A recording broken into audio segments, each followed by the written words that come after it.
আমরা এখন দাঁড়িয়ে রয়েছি কিন্তু বকখালি সি বিচে বা সমুদ্র সৈকতে। এই যে সাদা বালির সি বিচ কিন্তু এটা ওয়েস্ট বেঙ্গলের প্রথম, যেটা কোথাও দেখা যায় না। এই সাদা বালির সি বিচ কিন্তু বকখালিতেই রয়েছে। আমরা ছিলাম কিন্তু গত পর্বে তোমার সঙ্গে শেয়ার করেছি বা একটা গল্প তোমার সঙ্গে শেয়ার করে দিয়েছি ট্রাভেল উইথ সুমন ইউটিউব চ্যানেলে। গঙ্গাসাগরে একটা সুন্দর ট্যুর গাইড দিয়ে দিয়েছি। আমরা ছিলাম কিন্তু গঙ্গাসাগর থেকে আমরা চলে এসেছি কিন্তু এখন বকখালিতে। বকখালি ডেডিকেট ভিডিও আমার ইউটিউব চ্যানেলে রয়েছে, তোমরা দেখে নিতে পারো। আজকে আর ডেডিকেট ভিডিও করবো না, একটা শর্ট ভিডিওর মাধ্যমে তোমাদের সঙ্গে বকখালি টোটালটা তুলে ধরবো, কীভাবে আসবে, কোথায় থাকবে, কী কী খাবে, কী কী দেখবে। সেটা হয়তো ইউটিউব চ্যানেলে পাবেও না, কিন্তু পেলেও পেতে পারো সুমন TWS ফেসবুক পেজে। আমরা কিন্তু এখন রয়েছি সি বিচে। তো চলো, আর এই যে সি বিচে মানে এই যে বকখালি নিলিবিলি নিরালা নির্জন পরিবেশ যদি কাটাতে চাও, মনের মানুষ ফ্যামিলির সঙ্গে চলে আসতে পারো কিন্তু বকখালিতে, যেখানে হোটেল প্রাইস শুরু হচ্ছে 300 টাকা। আসার জন্য এখন যানবাহন ব্যবস্থা একদম ঠিকঠাক।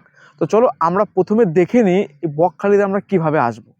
কলকাতা বা শিয়ালদা থেকে সাউথ সেকশনের নামখানা লোকাল ধরে চলে আসো তোমরা প্রথমে নামখানা স্টেশনে।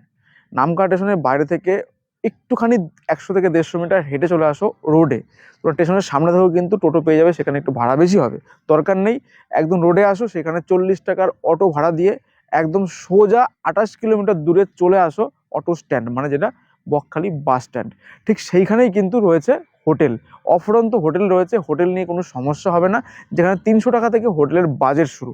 তো চলো আমাদের পরিচিত হোটেল তোমাদের একটা খোঁজ দিয়ে দিই, মানে আমি যদি একটা রূপরেখা দিচ্ছি তোমাদেরকে, বলছি না এই হোটেলে তোমরা থাকতে হবে। তো চলো আমরা হোটেলটা এক ঝলক দেখে আসি। এবারও আমরা এক রাতের জন্য নিয়ে নিয়েছিলাম বরাবরের মতো আমাদের পরিচিত হোটেল, রাজুদার হোটেল, হোটেল আশুতোষ। স্ক্রিনে নাম্বার শো করে দিয়েছি।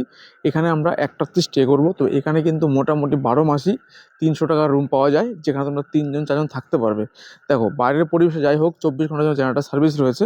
তবে ঠান্ডার মধ্যে এই হোটেল তোমরা গিজার পাবে না, একটু ফ্যাসিলিটি, কারণ রুম দেখতে হবে। কারণ এই হচ্ছে হোটেল আশুতোষ। এই রয়েছে কিন্তু রিসেপশন এরিয়া, আর এই তার ফ্লোরের ব্যবস্থা যদি বলি সুন্দর, একদম পরিষ্কার পরিচ্ছন্ন। আর এই রয়েছে কিন্তু এই হচ্ছে রুম। এই রুমে মোটামুটি তোমরা এই বেডে আরামসে 3 জন রিল্যাক্স থাকতে পারবে। যেহেতু আমরা 4 জন আছি, অ্যাডজাস্ট করে নেবো, কোনো সমস্যা নেই। এক রাতের ব্যাপার। একটা রুমে ফাঁকা রয়েছে, একটা ড্রেসিং টেবিল রয়েছে, এসি রয়েছে, আর উইন্ডো রয়েছে, লাইট ফ্যান সব রয়েছে। আর হচ্ছে এই যে চেয়ার টেবিল রয়েছে, যদি মনে করে এক্সট্রা লোক থাকবে এক্সট্রা মেড্রেস দিয়ে দেবে। এই হচ্ছে রুমের কন্ডিশন, খুব একদম পরিষ্কার পরিচ্ছন্ন ঠিকঠাক। 300 টাকায় এর থেকে ভালো রুম আর কি পাবে বস। এদিকে রয়েছে কিন্তু একটা ওয়াশরুম, দেখো ওয়াশরুমটাও কিন্তু একদম পরিষ্কার পরিচ্ছন্ন। পুরো নিচে কিন্তু একদম পাথর দেওয়া রয়েছে, ওয়েস্টার্ন প্যাটার্ন রয়েছে, শাওয়ার রয়েছে, এখানে বেসিং তো মগ বালতি রয়েছেই, শুধু নেই কিন্তু একটা গিজারের ব্যবস্থা। যদি বলি হোটেলটা কোথায়, একদম সরকারি বাস স্ট্যান্ডের পিছনে ঠিক হোটেল আশুতোষ। ঠিক আছে, এই রাস্তাটা চলে গেল সোজা 3-4টে হোটেল পরেই কিন্তু একদম স্ট্যান্ড, যেটা অটো স্ট্যান্ড বলা হয়, ঠিক সেখান থেকে পা হেঁটে চলে আসবে। আর আমাদের পরিচিত হোটেল একদম হোটেল আশুতোষ। বেশি রুম নেই, মোটামুটি 6টা রুমের ক্যাপাসিটি।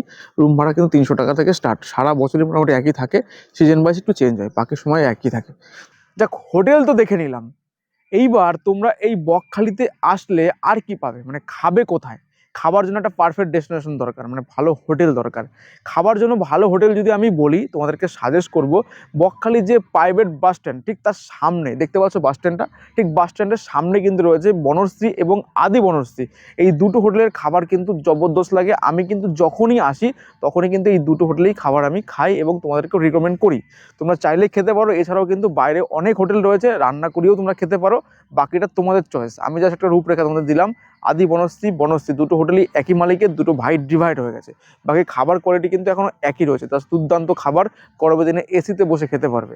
যাক, খাবার তো আমরা খেয়ে নিলাম, তারপর চলে আসো এই বিচ, মানে সন্ধ্যাবেলায় বিচে।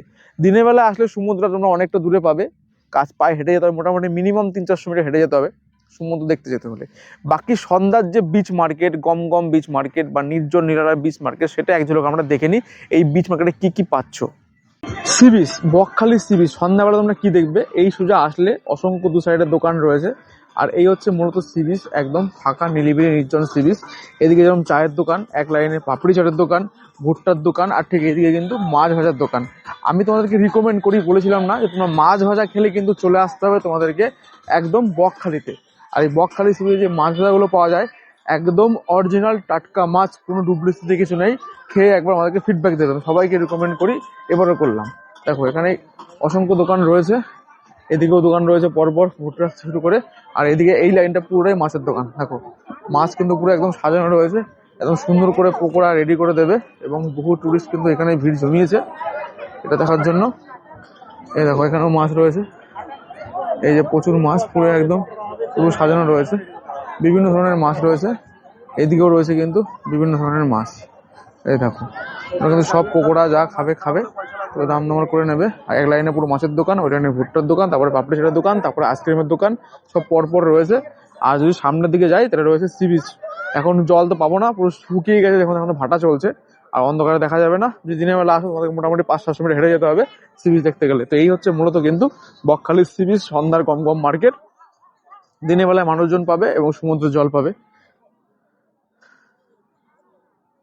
তো দেখে নিলে বকখালির এই বিচ মার্কেটে কি কি পাচ্ছ। শর্ট ভিডিওর মাধ্যমে তোমরা কলকাতা থেকে কিভাবে বকখালি আসবে, কোথায় থাকবে, কি খাবে, কোথায় খাবে, বিচ মার্কেট এবং সুন্দর মাছ ভাজা কিন্তু সবার জন্য রিকমেন্ড করি আমি বকখালিতে।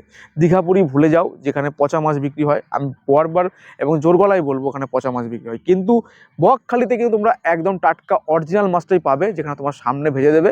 দামটাও কিন্তু অনেকটা কম, বিভিন্ন ধরনের মাছ পাবে। আমরা যেরকম লোটে মাছ খেলাম, আরও বিভিন্ন ধরনের মাছ খেলাম, তোমাদের সঙ্গে সেটাও সমস্ত শেয়ার করেছি। যাই হোক, একটা শর্ট ভিডিওর মাধ্যমে তোমাদের বকখালি একটা ট্যুর গাইড শেয়ার করলাম, কেমন লাগলো সেটা বলবে। যারা ইউটিউব থেকে দেখছো অবশ্যই চ্যানেলটাকে সাবস্ক্রাইব করে সঙ্গে থাকবে, যারা ফেসবুক থেকে দেখছো অবশ্যই পেজটাকে ফলো করে সঙ্গে থাকবে। কারা কোন জায়গা থেকে ভিডিও দেখছো অবশ্যই সেটা কমেন্টে মেনশন করবে, আমাদের আরও মোটিভেশন বাড়ায়। তোমাদের কাছে যদি কোনো নতুন জায়গার খোঁজ থাকে সেটাও বলতে পারো, আমি চেষ্টা করবো তোমাদের সয়েন্স স্ক্রিনের মাধ্যমে তুলে দেওয়ার। তো যাই হোক, আজকের একটা শর্ট ভিডিও তোমাদের আপডেটটা শেয়ার করলাম। ফুল ডেডিকেট ভিডিও দেখতে চাইতে হলে চলে যেতে হবে কিন্তু ট্রাভেল উইথ সুমন ইউটিউব চ্যানেলে বা সুমন TWS ফেসবুক পেজে পেয়ে যাবে। তো আজকের মতো ভিডিওটা আমরা এখানে শেষ করলাম। বকখালি সি বিচ থেকে তোমরা আসো, ঘোরো, এনজয় করো, নির্জল নিরালায় নিলিবিলি পরিবেশে টাইম কাটাও এই বকখালি সমুদ্র সৈকতে। তো আজকের মতো টাটা, দেখা হচ্ছে একটা ফুল ডেডিকেট ভিডিও বা নতুন কোনো জায়গায় নতুন কোনো টুরিস্ট স্পটে। ততক্ষণ টাটা, সবাই ভালো থাকো, সুস্থ থাকো, দেখা হচ্ছে একটা ফুল ডেডিকেট ভিডিওতে। টাটা, সকলকে গুড নাইট।